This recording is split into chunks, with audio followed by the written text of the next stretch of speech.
Hi hello welcome. Radha ஒரு தள்ளுவண்டி கடையில உணவு வித்துட்டு இருக்கா. அவ உணவு வித்துட்டே இருக்கும்போது ஒரு 3 சிறிய குழந்தைகள் அம்மா எனக்கும் உணவு தரீங்களான்னு சொல்லிட்டு கேக்குறாங்க. அந்த 3 சிறிய குழந்தைகளுக்கும் ராதா உணவு தரா. யார் அந்த சிறிய குழந்தைகள்? ராதாவுக்கும் இந்த சிறிய குழந்தைக்கும் ஏதாவது சம்பந்தம் இருக்கா? வாங்க இந்த வீடியோக்கு முழுமையா பார்க்கலாம். சாந்திப்பூர்ல நிறைய தெருக்களுக்கு மத்தியில ஒரு செங்கலால் ஆன வீடு. அந்த வீட்டுல ராதாவும் மற்றும் அவருக்கு ராதாவோட கணவர் ஹரிஷ் 2 பேருமே வாழ்க்கையை நடத்திட்டு வராங்க. அழகான மல்லிகை கொடி அந்த வீட்டு வாசத்திலே இருக்கும். ரொம்ப அழகா இருக்கும். ராதாக்கும் ஹரிஷ்க்கும் கல்யாணமாகி 5 வருடங்கள் ஆகுது. ஆனா ராதாவுக்குள்ள ஒரே வருத்தம் என்ன அப்படின்னா, தனக்கு ஒரு குழந்தை இல்லைன்ற வருத்தம் ரொம்ப அதிகமா இருக்கு. ராதா தன்னோட ஜன்னல இருந்து வெளில பாக்குற வீதியில நிறைய குழந்தைங்க விளையாடிட்டு இருக்காங்க. அவங்களாம் பார்த்து ராதாவுக்கு ஏக்கமா இருக்குது. நம்ம வயசுல இன்னும் ஒரு தங்கலி அப்படின்னு சொல்லிட்டு ரொம்ப வருத்தப்படுறா ராதா. ராதாவோட கணவர் ஹரிஷ் ரொம்ப அன்பானவர். ராதாவை ரொம்ப நேசிப்பாரு. ரொம்ப மென்மையானவர் கூட. அதாவது தனக்கு குழந்தை இல்லைன்ற வருத்தம் ஹரிஷ்க்கு பெருசா கிடையாது. ஆனா ராதாவும் ரொம்ப அன்பாவும் கவனிப்பாவும் பார்த்துட்டு இருக்காரு. ஆனா ராதாவோட மாமியார் சாவித்ரி தேவி மிகவும் கொடுமையான மோசமானவங்க. ராதா ஒரு நாள் என்ன பண்றா, முற்றத்தை பெருக்கிட்டே இருக்கா. முற்றத்தை பெருக்கிட்டே இருக்கும் போது 5 ஆச்சு இன்னும் வரல அப்படின்னு சொல்றாங்க. ராதாவுக்கு மட்டும் புரிஞ்சிருச்சு 5 வருஷம் ஆச்சு இன்னும் குழந்தை இல்லைன்றதான் அவங்க மறைமுகமா குத்தி காமிக்கிறாங்கன்னு ராதாவுக்கு நல்லாவே தெரியும். அப்ப ராதா ரொம்ப வருத்தப்படுறா, அழுவுறா, வேதனைப்படுறா. ராதாவோட முகம் எல்லாம் அழுது வீங்கி இருக்கு. அப்ப ராதா ஒரு முற்றத்துல பெருக்கிட்டே இருந்தா தன்னை அறியாமலே தொடப்பத்தை விட்டுட்டா. அதுக்கும் அந்த மாமியார் வாழ்க்கையில எதுவுமே உனக்கு கிடைக்கல, தொடப்பத்தையும் விட்டுட்டியா அப்படின்னு சொல்லிட்டு இன்னும் கேவலமா பேசிட்டே இருக்காங்க, திட்டிட்டே இருக்காங்க. ஒரு நாளும் அவளை ஒரு முள் குத்துறது போல குத்திட்டே தான் இருக்காங்க, அவளுக்கு குழந்தை இல்லைன்னு. அப்போ ஒரு நாள் என்ன ஆகுது அப்படின்னா, ராதாவோட கணவர் ஹரிஷ் அவரோட பிரைவேட் கம்பெனில ஒரு எழுத்தரா வேலை செய்யறாரு. ரொம்ப பாசமானவர் ராதா மேல. ராதா முகம் எல்லாமே அழுது வீங்கி இருக்கிறத ராதா கணவர் ஹரிஷ் கவனிச்சிடுறாரு. அதை கவனிச்சுட்டு ராதாட்ட கேட்கிறாரு, என்ன ராதா ரொம்ப சோகமா இருக்கியா, அம்மா ஏதாவது சொன்னாங்களா அப்படின்னா, இல்ல அப்படிலாம் எதுவும் இல்ல, ஒன்னும் கிடையாது அப்படின்னா, இல்லையே நீ வழக்கத்துக்கு மாறா இருக்கியே அப்படின்றாரு. சரி ஓகே, நான் உன்னை சந்தோஷப்படலாம், நம்ம மணாலி போலாம் அப்படின்றாரு. ஒரு 10 நாள் போல் மணாலி போய் சந்தோஷமா இருந்துட்டு வரலாம் அப்படின்னு சொல்றான். இல்லங்க வேண்டாம் அப்படின்னு சொல்லிட்டு ராதா சொல்றா. அங்க போனாவாது 10 நாள் நீ நிம்மதியா இருப்ப, அதனால கண்டிப்பா வா நம்ம போகலாம்னு சொல்லிட்டு ராதாவோட கணவர் ஹரிஷ் கூப்பிடுறாரு. ராதாவும் ஹரிஷும் அங்க போறாங்க. ராதாவுக்கு ஒரு சந்தோஷமா இருக்கு. புது இடம், புது சுற்றுச்சூழல், அதெல்லாம் ராதா மனசுல ஒரு அமைதியை உண்டாக்கி இருக்கு. இருந்தும் தனக்கு குழந்தை இல்லைன்னு ஒரு வேதனை இருந்துட்டே இருக்கு. நாட்கள் கடந்துட்டே போகுது. கிடக்க ராதாவுக்கு என்ன வேதனையா இருக்குன்னா, மறுபடியும் போகணும், மறுபடியும் மாமியார் கிட்ட நம்ம திட்டு வாங்கணுமா அப்படின்னு ஒரே வேதனையே போயிட்டு இருக்கா.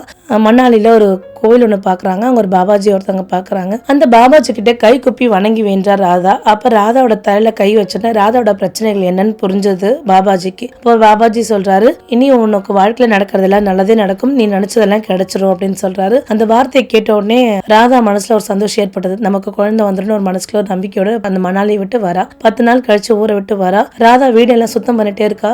தூசி தள்ளிட்டே இருக்கும்போது என்ன பண்றா, திடீர் மயக்கம் வச்சு விழுந்துடுறா.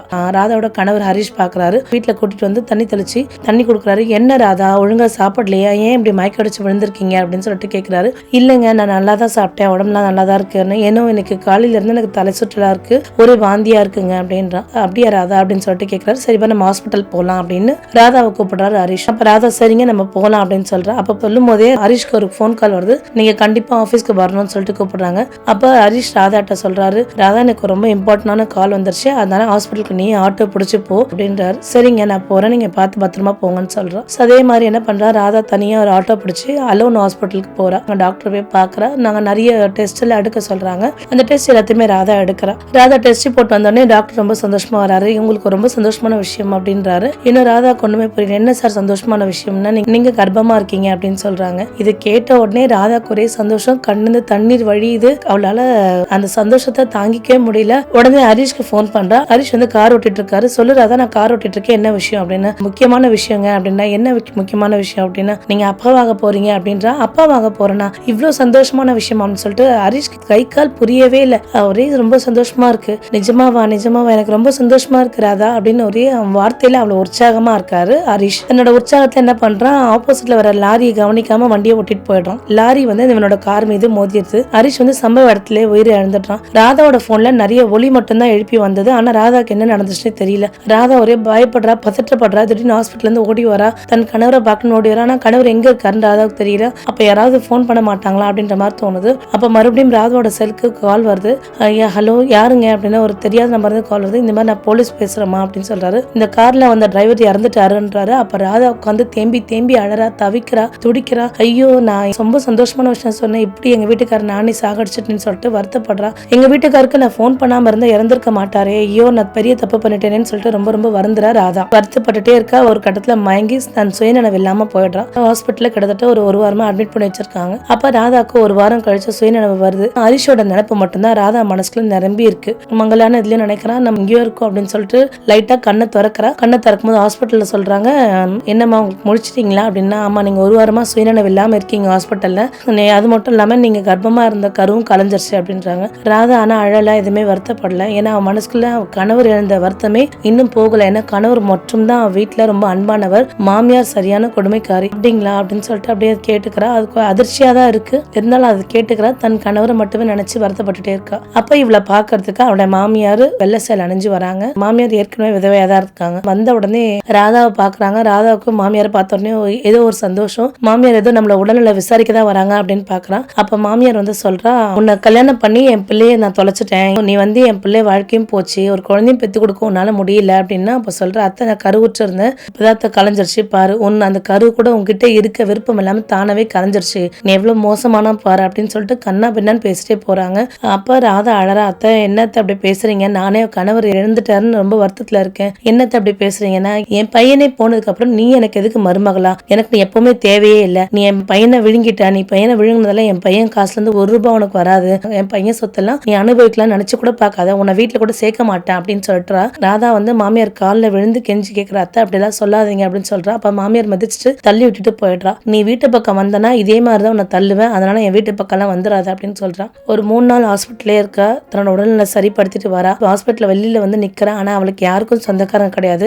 ராதாவோட பெற்றோர்கள் சில வருடங்களுக்கு முன்பு இறந்துடுறாங்க. அவளோட பெரிய சொத்துன்னு பாத்தீங்கன்னா ஹரிஷ் மட்டும்தான். இப்ப ஹரிஷும் இல்ல. வெளியில ரோட்ல பார்த்தா வண்டிகள் கண்ணா பின்னா போயிட்டே இருக்கு. ராதாவுக்கு பெருசா வெளி உலகம் எதுவுமே தெரியாது. எல்லாமே ஹரிஷே பாத்துக்கிட்டாரு. அப்ப உட்காந்து தேம்பி தேம்பி அழுகுறா ராதா. ஹரிஷ நினைச்சு, நம்மள ஹரிஷ் எப்படிலாம் நல்லா பாத்துக்கிட்டாரு, ஆனா நம்ம வாழ்க்கை நடுவில் மாறிடுச்சு, நான் அவரை பெருசா இழந்துட்டேனே அப்படின்னு சொல்லிட்டு ராதா தேம்பி தேம்பி அழறா. என்ன பண்றா, தன்னோட பர்ஸ்ல கையை விடுறான். கையை விட்டு பார்த்தனா பணம் இருக்கு. அப்ப பாத்தீங்க அப்படின்னா ராதாவோட கணவரோட ஹாஸ்பிட்டல் போறதுக்கு முன்னாடி இந்த பர்ஸ்ல பணம் வச்சுட்டு போயிருப்பாரு. அப்ப அதை நினைச்சு இன்னும் வருத்தப்படுறாரு. ஹரிஷ் எந்த அளவுக்கு நம்ம மேல ரொம்ப கவனமாவும் பாசமாவும் இருந்திருக்காரு, நமக்கு பணம் தேவை இருக்குன்றதால இந்த பர்ஸ்ல வச்சிருக்காரு அப்படின்னு சொல்லிட்டு ரொம்ப வருத்தமா வேதனைப்படுறா. எப்படியும் மாமியார் வீட்டுக்கு போனா நம்மள மாமியார் வீட்டு வாசலை விட்டு திறத்து தான் அனுப்ப போறாங்க, அங்க போய் நம்ம அவமானப்பட தேவையில்லை அப்படின்னு சொல்றா. கொஞ்ச தூரம் நடந்து போறா. அந்த ஊர் பேர் என்னன்னு தெரியல, பேர் பலகையும் இல்ல. அந்த ரோடு பாத்தீங்க அப்படின்னா ஒரே தூசி நிறைஞ்சுதான் இருக்கு அந்த ரோடு. அந்த ரோட்ல அப்படியே நின்று பாக்குறா. ராதா இருந்த வீடு ரொம்ப அமைதியாகவும் நல்ல ஒரு சூழல இருந்தது. ஆனா இப்ப ராதா ஒரு இடத்த தேடி போறா. அந்த இடம் பக்கத்துல ரயில்கள் ஓடிட்டு இருக்கு, நிறைய ஒலி எழுப்புற மாதிரியே இருக்கு. அந்த இடத்துல போயிட்டு ஒரு ஓரமா போய் உட்கார்றா. அந்த இடத்துல பாத்தீங்க அப்படின்னா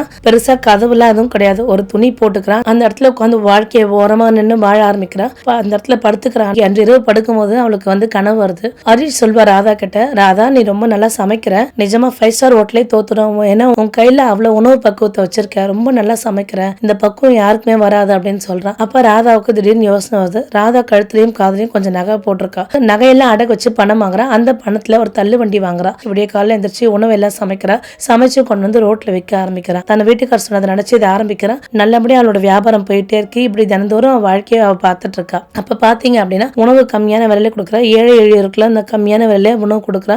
நிறைய பேர் அவகிட்ட வாங்குறாங்க. அவளோட சமையலுக்கு நிறைய பேர் அடிமையாவும் ஆகிடுறாங்க. அது மட்டும் இல்லாம இந்த குண்டர்கள்லாம் எனக்கு ஃப்ரீயா உணவு கொடுன்னு கேட்டா அதெல்லாம் தரமாட்டேன்னு சொல்லிட்டு ஸ்ட்ரிக்டா சொல்லிடுவா. நான் அது கஷ்டப்பட்டு உழைக்கிறேன் அப்படின்னு சொல்லிடுவா. தன்னோட வேலையை கரெக்டா பார்த்துப்பா. யார் என்ன சொன்னாலும் பெருசா பொருட்படுத்தாம தன்னோட வேலை என்ன, நம்ம எதுக்கு வந்திருக்கோம் அந்த வேலையை மட்டும் தான் பார்க்கணும்னு சொல்லிட்டு அவ உணவு விற்கிற வேலையை மட்டும் பார்த்துட்டு உணவு விற்று காலியான உடனே என்ன பண்ணுவா, கடையை மூடிட்டு அந்த தள்ளு வண்டி தள்ளிட்டு தன்னோட வீட்டுக்கு போயிடுவா. இப்படியே தினந்தோறும் நடந்துட்டு இருக்கு. அப்போ ஒரு நாள் என்ன பண்றா, ஒரு ஆலமரத்தடியில ஒரு 3 குழந்தைங்க உட்கார்ந்துட்டு இருக்கு. கடையை மூடுறதுக்காக எல்லா பாத்திரங்களும் எடுத்து வச்சுட்டே இருக்கான். அப்ப எடுத்து வச்சுட்டு இருக்கும்போது ஒரு 3 குழந்தைகள் வருது, கிட்ட வருது. எனக்கு ரொம்ப பசிக்குது, எனக்கு உணவு தரீங்களா அப்படின்னு சொல்லிட்டு கேக்குறாங்க. நான் சாப்பிட்டே 2 நாள் ஆச்சு அப்படின்றாங்க. நீங்க எங்க இருந்து வரீங்க அப்படின்றாங்க.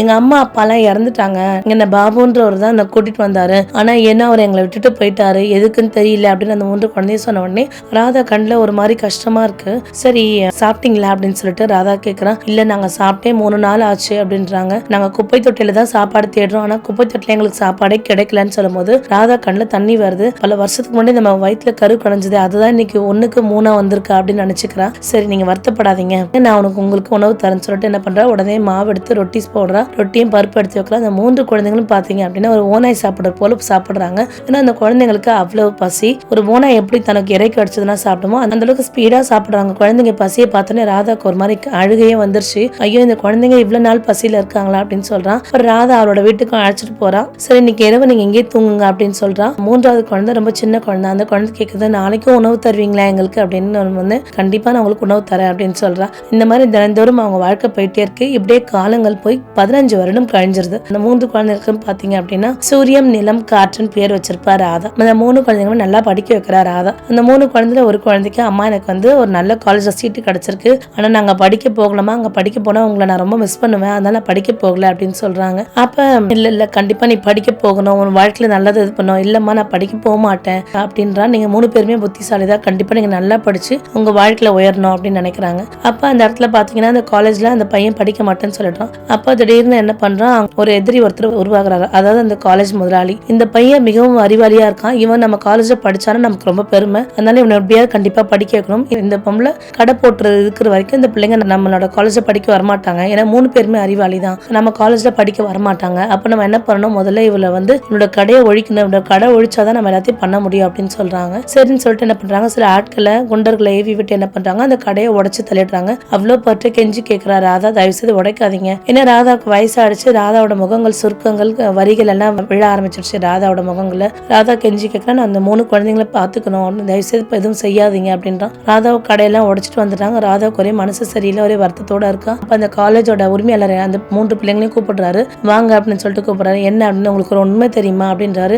என்ன உண்மை சொல்லுங்க அப்படின்னு. உங்களை வளர்க்குறாங்களா ஒரு தாய், அந்த தாய் தான் உங்க அம்மா அப்பாவை கொண்டுடுறாங்க அப்படின்னு சொன்னோன்னே இந்த 3 குழந்தைங்களுக்கு ஒரே கோவம் வந்துருச்சு. நம்ம அம்மா அப்பாவை கொண்டோம் கூட நம்ம இவ்வளவு நாள் வாழ்ந்துட்டு இருக்கோம் அப்படின்னு சொல்லிட்டு ஒரே வருத்தம் வேதனைப்படுறாங்க. இவங்க கிட்டே நம்ம இவ்வளவு நாள் வாழ்ந்தோம், நம்ம எவ்வளவு பெரிய தப்பு செஞ்சுட்டோம்னு சொல்லிட்டு அந்த 3 பிள்ளைங்களுமே வருத்தப்படுறாங்க. அன்று இரவு போறாங்க வீட்டுல. ராதா வந்து இந்த 3 குழந்தைங்க வரும்னு சொல்லிட்டு உணவு சமைச்சு வச்சிருப்பாங்க. அப்ப பாத்தீங்கன்னா காற்று குழந்தை கிட்ட கொடுக்குறாங்க, இந்தப்பா உணவு சாப்பிட போனா அந்த குழந்தைங்க எல்லாம் சாப்பாடை எட்டி வச்சுட்டு, உணவு வேண்டாம் ஒண்ணு வேண்டாம், நீ என் தாய் தந்தையரை கொன்னவ அப்படின்னு சொல்லிட்டு அவனுக்கு ஒரு பேர் கொடுத்துட்டு போயிடுறாங்க. இல்லப்பா நான் யாரையும் கொல்லலப்பா, அந்த மாதிரி நான் செஞ்சது இல்லப்பா அப்படின்னு சொல்றாங்க.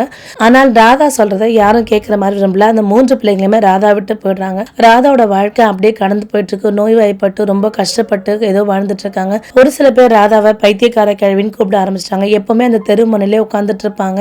உட்காந்துட்டு அந்த பிள்ளைங்க வருவாங்கன்னு பார்த்துட்டு இருப்பாங்க. தினந்தோறும் உட்காந்துட்டு இருப்பாங்க. சில சமயம் உணவு அவங்களால சமைக்க முடியாம கஷ்டப்பட்டு இருப்பாங்க. இப்படியே நாட்கள் போயிட்டே இருக்கு. அதே மாதிரி அந்த காலேஜோட ஓனரும் வந்து ஒரு நாள் என்ன பண்றாரு, ரொம்ப வயதாகி நோய்வாய்ப்பட்டார். நோய்வாய்ப்பட்ட போது அந்த 3 பிள்ளைங்களும் கூப்பிடுறாரு, நீங்க வந்து பெரிய லாபத்தை நீட்டி கொடுத்துருக்கீங்க காலேஜுக்கு அப்படின்னு சொல்லிட்டு நன்றி தெரிவிக்கிறாரு. நான் உங்ககிட்ட ஒரு பெரிய பொய் சொல்லிட்டேன் அப்படின்றாரு. என்ன பொய்னா, உங்களோட அம்மா அப்பாவை ராதாவும் ஹரிஷும் கொல்லல, நீங்க என் காலேஜ்ல வந்து படிச்சா அது அந்த பேரும் பெருமை எங்க கிடைக்கும்ன்றக்காக நான் அப்படி ஒரு பொய் சொன்னேன், அவங்க தள்ளு வண்டி வச்சிருந்தா நீங்க கண்டிப்பா வரமாட்டீங்கன்றக்காக நான் அப்படி செஞ்சேன் அப்படின்னு சொல்றாரு. அப்ப அந்த 3 பேருமே அதிர்ச்சி ஆகுறாங்க, வேதனைப்படுறாங்க, தவிக்கிறாங்க. ஐயோ, நம்மள வளர்ப்பு தாயாக இருந்தாலும் நம்மள கண்ணும் கருத்துமா பாத்துக்கிட்டாங்களே, அவங்களுக்கு போய் நம்ம இவ்வளவு பெரிய துரோகம் செஞ்சுட்டோமேன்னு சொல்லிட்டு வருத்தப்படுறாங்க, வேதனைப்படுறாங்க. உடனடியா என்ன பண்றாங்க, கார் எடுத்துட்டு போறாங்க. 3 பேருமே ஒரு பெரிய ரோல்ஸ் ராய்ஸ் கார்ல போறாங்க. அந்த ஏரியா ஃபுல்லா ஒரே சேரா இருக்கு. அந்த இடத்துல கார்ல போயிட்டு சொல்றாங்க, ராதாவை போய் பாக்குறாங்க. ராதா ரொம்ப உடல் முடியாம அந்த வீட்டு வாசல்ல உட்கார்ந்துட்டு இருக்காங்க. அவங்க காலில் விழுந்து 3 பேருமே மன்னிப்பு கேட்கறாங்க. ராதாவால உடம்பே முடியல, ஏன்னா அவங்களால எந்திரிக்க கூட முடியல, அந்த அளவுக்கு வயசாயிடுச்சு. அப்ப ராதா சொல்றாங்க, நான் யாருப்பா உங்களை மன்னிப்பு வரதுக்கு, நான் யாரோ ஒருத்தம் தான்ப்பா அப்படின்றாங்க. மறுபடியும் அந்த 3 பேருமே அழறாங்க, அம்மா என்ன மன்னிச்சிருங்க, நாங்க செஞ்சது பெரும் தவறுதான் அப்படின்னா. சரி விடுப்பா, நான் மன்னிச்சிட்டேன்ப்பா அப்படின்றாங்க. அம்மா நீங்க எங்க கூட வாங்க அப்படின்னா, இல்லப்பா வேண்டாம்ப்பா, நீங்க உங்க வாழ்க்கைய வாழுங்கப்பா அப்படின்றாங்க. இல்லம்மா, கண்டிப்பா நான் செஞ்சதெல்லாம் தவறு, கண்டிப்பா நீங்க எங்க கூட வாழணும், கண்டிப்பா எங்க கூட நீங்க வந்து வாழணும் அப்படின்னு சொல்லிட்டு ஒரு பெரிய பங்களாவுக்கு கூட்டிட்டு போறாங்க. 3 பேருமே சேர்ந்து அந்த பங்களாவை கட்டியிருக்காங்க. அந்த பங்களாவுக்கு ராதா நிவாஸ் பேர் வச்சிருக்காங்க. அப்ப ராதா ஒரு விஷயம் சொல்றா, அப்பா நான் வந்து பெரிய பங்களால வாழணும்லாம் ஆசைப்படல, நான் ஒரே ஒரு விஷயம் தான் ஆசைப்படுறேன், அதை மட்டும் நிறைவேற்றுவீங்களா அப்படின்னு சொல்லிட்டு அந்த 3 பேர்கிட்ட கேட்கறாங்க. என்னம்மா சொல்லுங்க, நாங்க நிறைவேற்றுறோம். அந்த 3 பேர் சொல்றாங்க, என் பேர்ல வந்து ஒரு அனாதை ஆசிரமம் வைங்க, அம்மா அப்பா இல்லாத பிள்ளைங்களாம் நல்லா சாப்பிடணும், நல்லா இருக்கணும், உணவு தங்குமிடம் இதை மட்டும் ஏற்பாடு பண்ணப்பா அந்த பிள்ளைங்களுக்கு அப்படின்றாங்க. கண்டிப்பாமா நாங்க செய்யறோமான்னு சொல்லிட்டு என்ன பண்றாங்க, ராதாவோட பேர்லயே ஒரு பெரிய ஆசிரமத்தை ஆரம்பிக்கிறாங்க. அந்த உணவு சமைக்கிறது பாருங்க, யாருன்னு பாத்தீங்கன்னா ராதா தான் உணவு எல்லாருக்கும் சமைச்சு போடுறாங்க. அது மட்டும் இல்லாம அந்த 3 பிள்ளைகளுமே சாயந்தரமான ராதாவோட உணவு சமைக்கிறதுல வந்து சாப்பிட்டு போறாங்க. இப்படியே ராதாவோட வாழ்க்கை ரொம்ப சந்தோஷமா இருக்கு. ராதாவுக்கு குழந்தை இல்லைன்ற ஏக்கம் எப்பவுமே இருந்துட்டே இருக்கு.